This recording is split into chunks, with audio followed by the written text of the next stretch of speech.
Item ಯಾವುದೇ ಇರಲಿ try ಮಾಡಿ ಆಚಿ ಚಿಕನ್ ಮಸಾಲಾ. ಬೇಸಿಗೆಯಲ್ಲಿ ಕುಡಿಯುವ ನೀರಿಗೆ ಹಾಹಾಕಾರ. 183 ಹಳ್ಳಿಗಳಿಗೆ ನೀರಿಗೆ ಯಾವ ರೀತಿ ಸಮಸ್ಯೆ ಅನ್ನೋದನ್ನು ಖಂಡಿತವಾಗ್ಲೂ ನೋಡಬಹುದು. ವಿಜಯನಗರದ ಕತೆ ಇದು ನೋಡಿ. ಬೇಸಿಗೆ ಅಂದ ಸಂದರ್ಭದಲ್ಲಿ ಸಹಜವಾಗಿ ನೀರಿಗೆ ಒಂದಷ್ಟು ಸಮಸ್ಯೆ ಅನ್ನೋದು ಉಂಟಾಗುತ್ತೆ.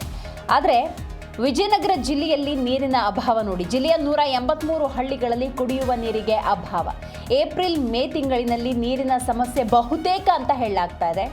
6 ತಾಲೂಕುಗಳ ಪೈಕಿ 183 ಹಳ್ಳಿಗಳಲ್ಲಿ ನೀರಿನ ಸಮಸ್ಯೆ ಬಹುತೇಕ ನಿಶ್ಚಿತ ಅಂತ ಹೇಳಲಾಗ್ತಾ ಇದೆ.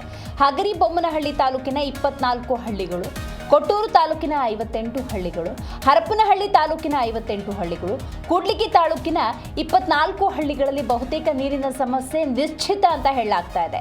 ಹಾಗಾಗಿ ನೀರಿನ ವ್ಯವಸ್ಥೆಯನ್ನು ಮಾಡುವಂತೆ ಅಧಿಕಾರಿಗಳಿಗೆ ಡಿಸಿ ಸೂಚನೆಯನ್ನು ಕೊಟ್ಟಿದ್ದಾರೆ. ಯಾವುದೇ ರೀತಿ ಮುಂದಿನ ದಿನಗಳಲ್ಲಿ ಸಮಸ್ಯೆ ಎದುರಾಗಬಾರದು ಅನ್ನುವಂಥ ನಿಟ್ಟಿನಲ್ಲಿ ಪೂರ್ವ ತಯಾರಿಯನ್ನು ಮಾಡಿರುವಂತಹ ಪ್ರಕ್ರಿಯೆಗಳನ್ನು ನೀವು ಗಮನಿಸ್ತಾ ಇದ್ದೀರಿ. ಈ ನಿಟ್ಟಿನಲ್ಲಿ ಅಧಿಕಾರಿಗಳಿಗೆ ಡಿಸಿ ಸೂಚನೆಯನ್ನು ಕೊಟ್ಟಿದ್ದಾರೆ. ಕುಡಿಯೋ ನೀರಿಗೆ ತತ್ವಾರ ಅಂದರೆ ಮುಂದಿನ ದಿನಗಳಲ್ಲಿ ಜನ ಜಾನುವಾರು ಇತರ ಕೆಲಸಗಳಿಗೆ ನೀರಿನ ಅಭಾವ ಉಂಟಾಗಬಹುದು.